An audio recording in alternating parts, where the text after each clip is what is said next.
서로 보시면서 하트 표시하시면서 이렇게 고백하십니다. 감사합니다. 감사합니다. 감사합니다. 오늘이 무슨 주일이죠? 맥주 감사 주일입니다. 출애굽기 23장에 보시면은 하나님이 그렇게 말씀을 하십니다. 꼭 집어서 맥주절을 지켜라. 그래서 우리가 그 말씀 앞에 아멘 하고 우리가 맥주 감사 주일을 지킵니다. 그 맥주절을 왜 지키라고 말씀을 하시는가? 이는 그 이유를 설명을 하고 있죠. 내가 수고하여. 성경 말씀 띄워줘 보세요. 내가 수고하여. 그러니까 수고할 수 있는 것 자체가 감사하는 거죠. 그리고 밭에 뿌린 것에 어떤 열매예요? 열매입니다. 여러분 농사를 지어본 보신 분들은 그 감격을 아시잖아요. 고추를 심었어요. 근데 고추가 열렸어요. 근데 그 고추가 청양고추예요. 근데 처음에 그 고추를 딱 따서 먹는데 그 기분과 그 행복함이 너무 신기한 거예요. 그래서 우리가 첫 열매를 주신 하나님 앞에 하나님, 내가 수고하고 심을 수는 있어도 그 열매를 맺히게 하신 분은 누구냐면 하나님이세요.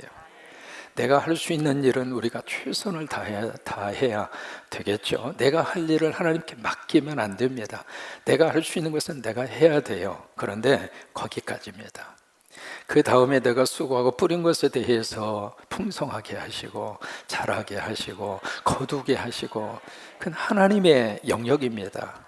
그래서 우리의 지난 상반기 동안 어려움 속에서도 하나님 우리 지켜주신 거 감사하고, 우리 교회에 하나님이 들어 쓰셔서 감사하고, 우리 성도 한 분 한 분 눈물도 있었고, 그리고 불편함도 있었고, 속상한 일도 있었지만은 그 속에서도 믿음 잃지 아니하고 하나님 앞에 늘 예배드리게 하시고, 그래서 하나님 앞에 감사하는 거예요. 이 맥주 감사 주의를 지키는 주의 백성들에게 잠언 3장 9절로 10절에 보시면 두 가지의 축복을 하나님이 약속을 하셨습니다. 재물과 소산물의 처음 익은 열매로 여호와를 공경하라. 그게 맥주 감사 주일이잖아요. 그렇게 하면 첫 번째 주신 축복이 내 창고가 가득히 차고, 겨우 차는 정도가 아닙니다. 꽉 하나님이 눌러 흔들어 넘치도록 가득히 차고, 아멘 하시면 그대로 될 줄을 믿습니다. 그것이 하나님이 주신 첫 번째 축복이고, 두 번째는 내 포도즙 틀에 새 포도즙이 어떻게 하리라. 이것이 충만입니다. 여러분, 충만이라고 하는 것은 꽉 차 있는 상태가 아닙니다. 차고도 넘친 상태가 충만이에요. 그래서 탈무드에 보시면은 이렇게 우리에게 이야기하고 있습니다. 세상에서 가장 사랑받는 사람은 누구인가? 모든 사람을 칭찬하는 사람이다. 여러분, 사랑받고 싶으면은요 무조건 칭찬하세요. 처음 만나서 어떤 사람이든지 헤어스타일이 바뀌어졌으면 머리가 잘 나왔군요, 그렇게 축복하시고, 그렇게 해서 다 이렇게 보시면서 어떤 작은 일이든 큰 일이든 여러분 사랑받고 싶으면 칭찬하시면 돼요. 이 시간에 한번 우리가 적용하고 실천하겠습니다. 옆에 있는 분 딱 보시면서 칭찬 한마디 해주시면 좋겠습니다. 뭐라도 칭찬 한번 해주세요. 어떤 칭찬이든지. 제 옆에 앉아주셔서 감사합니다. 예배드리게 돼서 감사합니다. 어떤 칭찬이든지. 그러니까 사랑받고 싶다면 사실은 간단해요. 칭찬하면 돼요. 칭찬해서 칭찬받는 사람 기분 나쁘다고 할 사람 있습니까? 칭찬하는 나도 행복하고 칭찬받는 사람도 행복하고. 그래서 사랑받고 싶은 비결은 바로 칭찬하면 돼요. 그 다음에 두 번째로, 세상에서 가장 행복한 사람은 누군가? 모든 일에 감사하는 사람. 여러분, 행복하고 싶으시면 작은 일이든 큰 일이든 어떤 상황에서도 감사하시기를 바랍니다. 오늘 성경에서 우리가 데살로니가라고 하는 교회를 만나게 되는데, 교회 이름이 우리가 데살로니가 교회입니다. 이 교회에 지금 바울과 실로아노와 디모데 세 분이 발신자가 돼서 바로 수신자, 이 데살로니가 교회와 성도들에게 편지를 보내고 있습니다. 이 편지를 보내고 있는데, 이 편지를 쓰면서 1절과 2절은 인사가 되겠죠. 그 인사 말이 끝난 다음에 3절로 딱 가서 보시면은 가장 먼저 그들을 생각하고 그들을 위해서 무슨 말씀을 하고 있는가? 형제들아, 내가 너희를 생각할 때마다 항상 하나님께 뭐예요? 감사하고 있습니다. 지금 바울과 실로아노와 디모데 이 세 분이 이 교회를 생각하고 이 교회에게 편지를 띄우면서 이 교회와 성도들을 생각하고 가장 먼저 떠오른 단어가 무슨 단어였느냐면 감사였습니다. 여러분, 이 교회는 어떻게 탄생이 됐는가? 사도 바울을 중심으로 선교팀에 세 번에 걸친 지중해 연안 에게해를 중심으로 해서 세 번에 걸친 세계 선교 여정이 사도행전에 쭉 기록이 되어 있습니다. 이 교회는 두 번째 세계 선교 여정에서 탄생이 된 교회입니다. 우리 잠깐 지도를 좀 보시면서 우리 잠깐 생각을 해 보시겠습니다. 여기가 바로 이제 늘 우리가 기억하고 있는 지중해라고 하는 바다 또는 대해, 그렇게 표현이 되어 있죠. 이 아시아와 유럽을 이어가는 이 바다가 바로 에게해라고 하는 바다이고요. 그리고 위쪽에 있는 이 바다가 흑해라고 하는 바다입니다. 지금 이 1차와 2차 이 세계 선교의 출발이 수리아에 있는 안디옥, 여기서부터 출발을 합니다. 1차 이 선교 여정은 바다 쪽으로 향하여 갔습니다. 그래서 여기서 바로 배를 타고 여기에 구브로라고 하는 섬으로 해서 바로 육지로 해가지고 갔다가 다시 바다로 해서 안디옥으로 돌아왔습니다. 근데 두 번째 이루어지는 이 세계 선교는 육지로 출발을 합니다. 그래서 여기에서 수리아 안디옥에서 출발을 해서 용로를 타고 이쪽으로 올라가서 여기에 길기아 다소, 바울의 고향이죠. 고향을 들러서 그 다음 도착한 장소가 더베라고 하는 곳으로 갑니다. 그 다음에 더베에서 이쪽으로 올라가서 여기가 피시디아 안디옥, 그 지역을 통과해서 그 다음에 간 장소가 바로 여기 에게해에 있는 항구 도시 드로아, 그쪽으로 향하여 갑니다. 이쪽으로 가서 이 선교팀이 마음속에 생각하기로는 이 선교를 바로 흑해를 중심으로 이쪽으로 올라갈 선교적인 계획을 세웁니다. 그래서 아시아 지역에 복음을 전하고 싶은 것이 이 선교팀의 전략이었습니다. 그런데 밤에 하나님께서 환상을 보여주십니다. 그 환상 가운데 마게도냐 사람이 환상 가운데 나타나게 돼요. 여러분, 마게도냐라고 하는 나라는 여기가 지금은 그리스라고 하는 나라죠. 이 그리스라고 하는 나라가 그 당시에는 북쪽은 마게도냐, 남쪽은 아가야라고 하는 나라로 구별이 되어 있었습니다. 그래서 여기에 있는 마게도냐 사람이 환상 가운데 나타나서 바울에게 그렇게 요청을 합니다. 건너와 우리를 도와라. 건너오라는 이야기는 에게해를 건너라, 그 말이에요. 그래서 그 성령의 음성으로 그것을 받아들이고 이 선교팀이 여기서 배를 타고 185km 떨어져 있는 네아폴리라고 하는 곳에 도착을 합니다. 도착을 해서 육지로 들어가서 처음 여기서 하나님의 거룩한 말씀을 증거하는데 바로 이곳이 그 유명한 빌립보입니다. 그래서 이제 빌립보 교회가 세워지게 됐죠. 그리고 나서 그 다음 이동한 장소가 150km 떨어져 있는 오늘 우리가 성경에서 만나는 데살로니가라고 하는 장소에서 복음을 전합니다. 그리고 그 다음으로 간 장소가 베레아라고 하는 장소이고, 그 다음에 간 장소가 아덴이고, 그 다음에 간 곳이 고린도입니다. 여러분, 이 단어들은 좀 익숙하게 머릿속에 들어올 거예요. 그 다음에 간 장소가 에게이를 건너서 에베소라고 하는 곳으로 갔고, 에베소에서 배를 타고 여기 가이사라라고 하는 항구로 다시 들어옵니다. 그리고 예루살렘에 들렸다가 다시 여기에 시리아 안디옥으로 돌아오는 일정. 이것이 언제 이루어졌느냐면 AD 49년에서 52년까지 3년 동안 두 번째 선교 여정이 쭉 이루어지는데, 이 거리가 4,500km에서 5,600km 정도 됩니다. 여러분, 상상이 가십니까? 2000년 전에 거의 한 5,000km에 해당하는 그 거리를 쭉 다니면서 가는 장소마다 복음을 전하고, 복음 전한 장소에 십자가가 세워지고, 그리고 교회가 형성이 되고, 그러면서 하나님 나라가 이루어지게 되고, 그리고 복음의 거룩한 역사가 이루어지고. 그래서 역사학자들은 그렇게 평가를 합니다. 바울이 지나가는 장소마다 세계 역사가 바뀌어졌다. 여러분, 하나님이 계시는 곳에는 세계의 역사가 바뀌어집니다.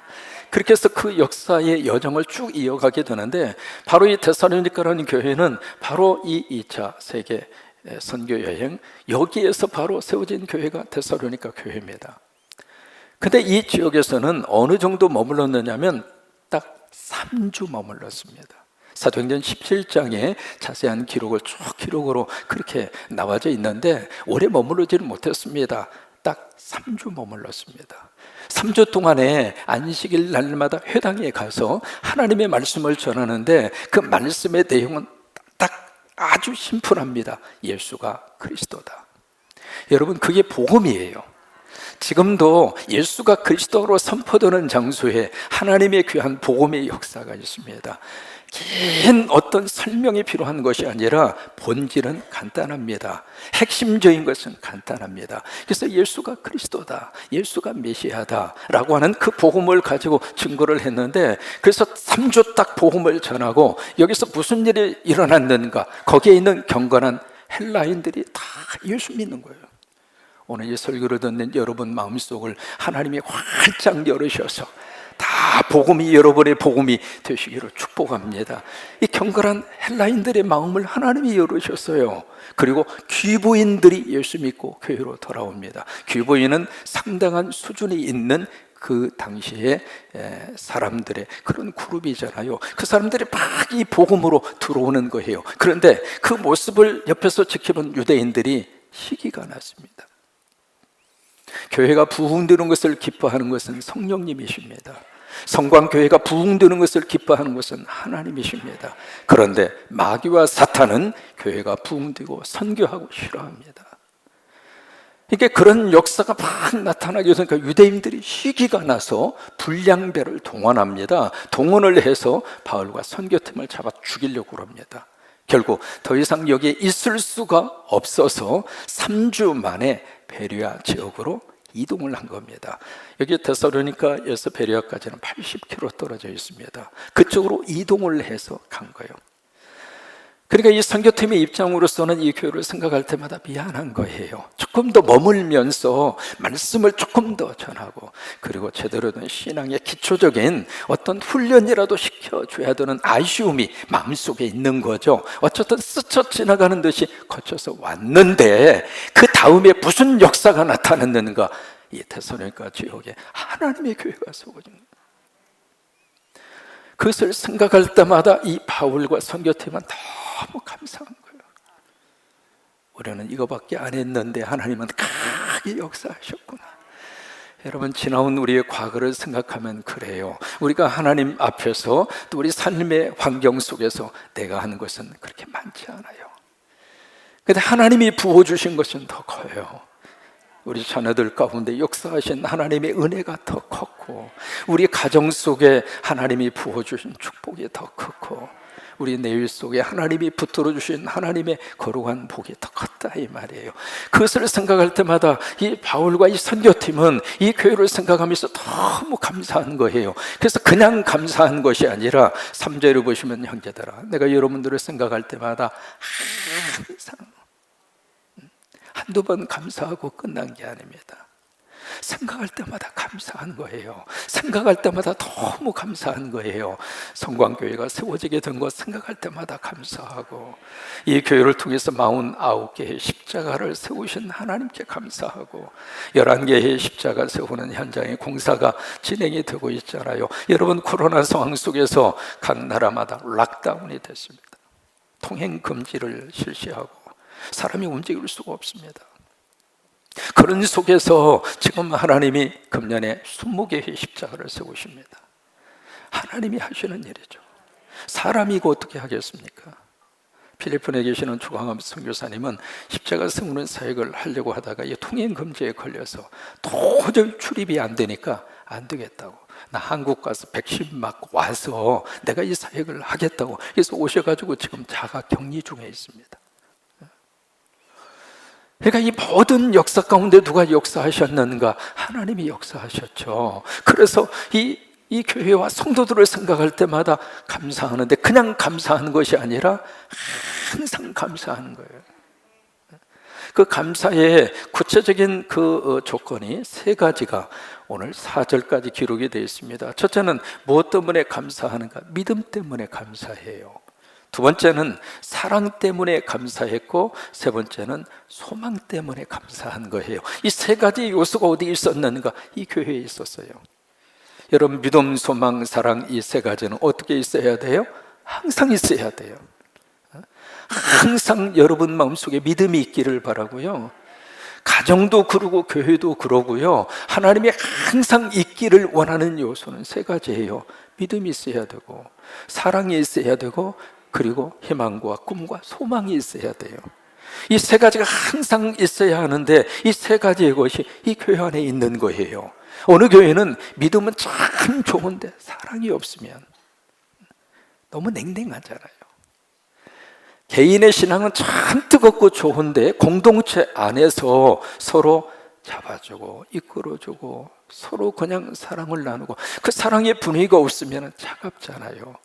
믿음도 있고 사랑도 있는데 그 공동체 안에 예수 그리스도의 재림에 대한 희망이 없어. 그러면 이 땅의 삶으로 끝나잖아요. 근데 이 세 가지의 것이 이 교회 안에는 그대로 밸런스를 맞추면서 균형 있게 이 교회 안에 있는 거예요. 우리 성광교회 안에 하나님이 믿음도 주시고 사랑도 주시고 그리고 희망과 꿈도 주시고, 여기 소망이라고 하는 것은 우리가 생각하는 드림, 비전, 그것을 말하는 게 아닙니다. 예수 그리스도의 재림이에요. 여러분, 이 땅의 진정한 희망은 예수 그리스도가 다시 오시는 거예요. 우리나라의 희망은 예수 그리스도가 다시 이 세상에 오시는 거예요. 그게 인류의 희망이에요. 근데 이 믿음의 놀라운 역사들이 어떻게 이루어지게 됐는가? 전서에 보시면은요, 베드로 데살로니가 전서에 보시면 믿음에 뭐가 있었느냐면 역사가 있었어요. 그 다음에 사랑에는 뭐가 있었느냐면 수고가 있었어요. 그리고 소망에는 뭐가 있었느냐면 인내가 있었어요. 근데 베드로 이 데살로니가 후서로 와서 보시면 이 내용이 조금 더 발전이 됩니다. 이 세 가지의 것이. 그래서 이 믿음은 어떻게 됐는가? 3절에 보시면 점점 어떻게 됐느냐면 더 자라났습니다. 그 다음에 이 사랑은 어떻게 됐는가? 수고로 끝나지 않고 다 각기 서로 사랑함이 어떻게 됐느냐면 풍성해졌습니다. 여기 풍성해졌다고 하는 것은 차고 넘친 상태입니다. 그 다음에 이 소망의 인내도 인내 이 자체로 끝난 것이 아니라 여러 가지 많은 사절에 보시면 온갖 박해와 어려움 속에서도 가장 인내와 믿음으로 끝까지 견딘 거예요. 그러니까 이 세 가지의 요소가 바로 기본적으로 이들에게 있을 뿐만이 아니라 전서에서 밝히고 있는 역사와 수고와 인내 그 차원에서 후서로 가서 보시면 조금 더 시간이 흘렀죠. 시간이 흘렀는데 이 교회가 복음을 3주밖에 받지 않았지만 이 교회와 성도들이 믿음이 확 자라는 거예요. 여러분, 믿음이 자라기를 축복합니다. 아이가 태어나서 행복하잖아요. 처음에 이쁜 짓 할 때 얼마나 좋아요. 근데 그 아이가 계속해서 어르르 깎고 그리고 누워있다면 행복하십니까? 이게 하나님이 우리를 보실 때도 마찬가지거든. 예수 믿어서 내가 본 어게인에서 하나님의 자녀가 됐습니다. 태어났습니다. 그래서 처음에 태어나서 너무 감사한데 그 상태로 머물러 있다면 하나님이 보실 때 어떤 마음이 들겠습니까? 이 교회와 성도들은 믿음이 자꾸 자라는 거예요. 우리 성광교회는 믿음이 계속 자랐으면 좋겠어요. 개개인마다 믿음의 인격도 성장하시고 성숙하시고, 그래서 믿음이 점점 계속 자라나게 되는 거예요. 이 사랑도 특정한 그룹에 있는 사람들만 모여서 사랑하는 것이 아니라 거기에 세 가지의 수식어가 나옵니다. 다 각기 서로. 이게 뭐예요? 한 사람도 빠짐없이 이 교회에 속한 모든 교인들이 사랑의 끈으로 똘똘 뭉쳐 있는 거예요. 여러분, 교인 가운데 한 사람이 울고 있으면 그 울음을 내가 기억하고 그 눈물을 닦아주고, 함께 신앙생활하는 어느 한 교인에 좋은 일이 있어서 막 행복해하고 웃으면 내일처럼 축하해주고 같이 웃어주고, 그게 사랑 아닙니까? 그 사랑이 이 교회 안에 모든 교회와 성도들이 그렇게 한 덩어리가 돼서 그렇게 사랑한 거예요. 그 다음에 소망의 인내가 한두 번 참고 끝나는 인내가 아니었습니다. 끝까지 견디면서 어느 때까지 주님 오실 때까지. 그때까지 예수 그리스도에 대한 재림의 소망을 놓치지 않고 이 교회와 성도들이 그런 모습으로 신앙생활하는 모습을 보면서 이 바울과 실로아노와 디모데, 이분들이 너무 감사한 거예요. 하나님 감사합니다. 하나님 감사합니다. 여러분, 이 감사가 우리에게 어떤 축복을 주시는가? 세 가지의 축복을 감사를 통해서 하나님이 우리에게 주십니다. 저처럼 감사를 하면 무슨 역사가 나타나는가? 치유의 역사가 나타납니다. 그게 감사예요. 참 단순한 땡큐라고 하는 말 한마디, 감사라고 하는 말 한마디. 그래서 0.3초의 기적이라고 하는 책도 있거든요. 이 감사가 바로 치유를 우리에게 나타나게 하고, 두 번째, 이 감사를 하면 어떤 역사가 나타나냐면 메인 것을 어떻게 하느냐면 풀어줍니다. 살다 보면은 메이잖아요. 그런데 그 메인 것을 풀어주는 것이 감사예요. 그 다음에 세 번째로, 이 감사하면 어떤 역사가 나타나는가? 신기하게도 기적의 문이 열립니다. 이게 감사예요. 우리 시편 103편 여러분 2절과 3절에 보시면은 그렇게 말씀을 하십니다. 같이 한번 고백할까요? 내 영혼아 여호와를 송축하며 그의 모든 은택을 잊지 말지어다. 은택이라고 하는 게 하나님이 주신 은혜와 혜택이잖아요. 그 만극하지 말라고 하는 거예요. 그 잊어버리지 말라고 하는 거예요. 그러면서 그 다음에 그렇게 했을 때 내 모든 죄악을 어떻게 해요? 용서해 주시고, 그 다음에 말씀하십니다. 내 모든 병을 어떻게 해요? 고쳐주세요. 초청하지 않아도 시도 때도 없이 몰려오는 손님이 병입니다. 질병이에요. 젊은 사람들에게도 찾아오고 나이 들어가면서도 찾아오고 얼마나 많이 찾아오는지 몰라요. 왔다가 그냥 갔으면 좋겠는데 꼭 몸에다가 흔적을 남기고 갑니다. 근데 그 모든 병을 어떻게 우리가 치료를 받으면서 우리가 살 수 있을까? 지금 현대의학적으로 사람이 앓을 수 있는 질병의 종류가 3만 가지입니다. 이렇게 많을 수가 있어요. 근데 가면 갈수록 질병의 종류가 더 많아집니다. 코로나 이 바이러스 생각이나 했습니까? 앞으로도 심각한 것은 저쪽에 북극이나 남극 그쪽에 모든 거기 얼음이 급속도로 녹고 있잖아요. 근데 그 얼음에 갇혀져 있는 박테리아가 과연 어떻게 이 인류 속에 영향을 미칠 것인가? 그게 사실은 더 심각하잖아요. 그러니까 이 모든 질병을 어떻게 치유받을 수 있는가? 감사했을 때. 그래서 존 헨리라고 하는 박사가 참 인상적인 말을 합니다. 뭐라고 이야기했느냐면 감사는 최고의 항암제요, 해독제요, 방부제다. 이렇게 좋은 약이 어디가 있습니까? 감사를 한번 하면 할수록 우리 몸 안에 NK셀이라고 그러죠. NK, 내추럴 킬러 셀. 그래서 면역세포라고 그러잖아요. 나쁜 것이 들어오면 잡아먹는 세포, NK셀이라고 그러잖아요. 1분간만 마음껏 하나님 앞에 감사하면서, 그러면 그 1분의 감사가 우리 몸 안에 어떤 변화로 오느냐면 우리 몸 안에 면역 체계를 강화시킨다는 거예요. 예배 끝나고 나서 우리 신장누님한테 꼭 여쭤보세요. 진짜냐고. 우리 몸 안에 면역 체계를 강화를 해서 1분간 마음껏 감사하면 24시간 면역 체계가 강화된다는 거예요.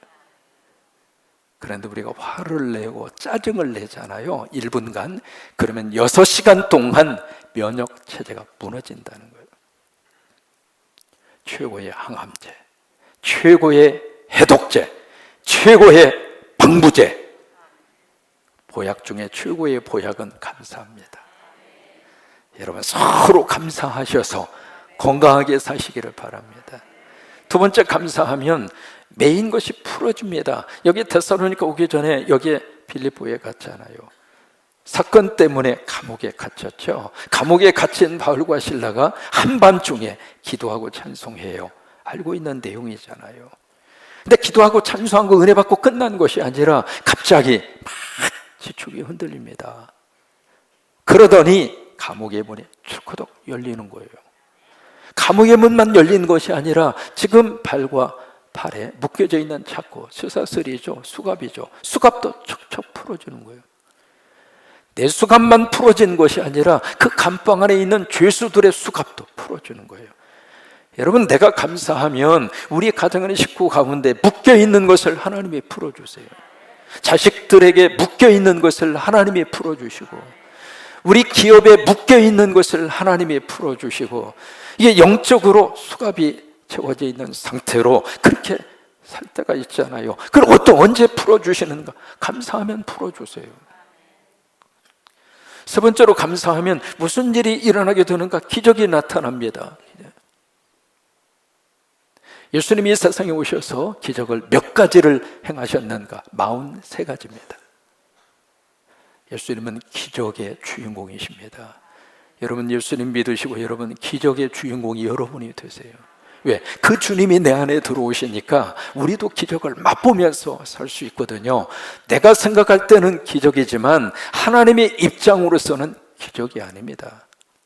하나님에게 무슨 기적이 있습니까? 하나님이 일반적으로 하시는 일이죠. 역사이고요. 그래서 43번에 걸쳐서 기적을 행하시는데, 그 기적 가운데 딱 하나만 마태, 마가, 누가, 요한복음에 기록되어 있어요. 그것이 바로 뭐냐면 오병이어 기적이에요. 보리떡 5개, 물고기 2마리로 남자만 5,000명을 먹이고, 거기에 어린아이, 여인들까지 다 합치면 적어도 2만 명 이상의 사람들이 그냥 먹은 게 아닙니다. 배불리 먹었어요. 그리고 12광주리가 남았고 7광주리가 남고, 그런 역사, 그 오병이어의 기적이에요. 근데 그 기적을 행할 때 도시락을 바친 사람이 누구냐면 어린아이입니다. 어린아이인데, 이게 예수님이 배고픈 저녁 해질 무렵 배고픈 육수를 알고 제자들에게 가서 뭐 있나 한번 보라고 해서 이제 그 그룹을 쭉 돌아다닌 거예요. 여러분, 혹시 도시락 싸가지고 거 있으세요? 혹시 뭐 식사하시려고 챙겨온 거 있으세요? 주님이 달라고 하시네요. 그렇게 해서 이제 광고를 쭉 했는데 한 사람도 안 내놨어. 그럼 우리 상식적으로 아이가 도시락을 가지고 올 정도면 어른들은 더 가지고 왔을까, 안 가지고 왔을까? 바리바리 싸가지고 왔지. 쌈에다가 상추에다가 고추에다가 바리바리 싸서 가지고 왔지. 어른들은 더 챙겨왔어요. 그게 상식이잖아요. 그런데 예수님이 좀 달라고 그러니까 누구도 꺼내놓지 않고 그 아이가, 순진한 아이가 이거 있어요 하고 그거 달랑 내민 거예요. 그 전에 무슨 일이 있었는가? 예수님으로부터 은혜 받았어요. 하나님의 말씀을 통해서 그들이 하나님의 귀한 은혜의 잔치에 통해서 풍성하게 잡수셨는데, 싸가지고 있으면 좀 내놔 했더니 아무도 안 내놓는 거예요. 달랑 도시락 그거 하나 내놓는 거예요. 그러면 그런 마음 들잖아요. 야, 도대체 은혜 받을 때는 언제고? 그 좀 내놓아서 좀 같이 먹자고 하는데 그거 내놓지도 않고 섭섭하잖아요. 근데 주님은 어떻게 하셨는가? 요한복음 6장에 그것을 다 받아든 다음에 가장 먼저 하시는 것이 축사입니다. 여러분, 축사라고 하는 단어가 언제 쓰여진 줄 알아요? 성찬식 때 쓰여졌습니다. 감사했다 그 말이에요. 그리고 나서 기적의 역사가 나타나게 됐습니다. 오늘 맥주 감사주일에 우리 안에 이런 역사들이 임하기를 주의 이름으로 축원합니다. 딱 3주 머물렀던 그죠. 간단하게 복음을 증거하고 떠났는데 그 뒤에 이 교회가 3가지의 것이 너무 균형 있게 그 교회와 성도들이 믿음 안에서 신앙생활을 하는 거예요. 근데 3가지의 요소만 있어도 너무 감사한데 시간이 지나면서 믿음이 더욱 자라나는 거예요. 사랑을 하는데 한 사람도 외이 없이 전부 다 한 공동체가 돼서 서로 뜨겁게 형님, 아우, 언니, 동생 그러면서 그냥 하나가 돼서 사랑하는 거예요. 그것으로 끝나지 않고 예수 그리스도의 재림에 대한 그 희망과 소망을 처음에도 가졌지만 시간이 지나면서도 끝까지 그 믿음의 소망과 희망을 끝까지 붙들고 있는 그들을 보면서 하나님 앞에 항상 감사해요. 이 감사는 여러분들 몸속에 있는 모든 질병을 고치실 것이고 이 감사는 내 삶 속에서, 우리 자녀들 속에서, 환경 속에서 나를 묶고 있는 것을 풀어지게 할 것이고, 이 감사는 우리 삶 속에 기적을 주시게 될 것입니다. 여러분, 그 은혜가 여러분 가운데 그대로 임하시기를 바라고, 그리고 이 감사의 삶으로 사는 이것이 바로 최고로 행복한 거예요.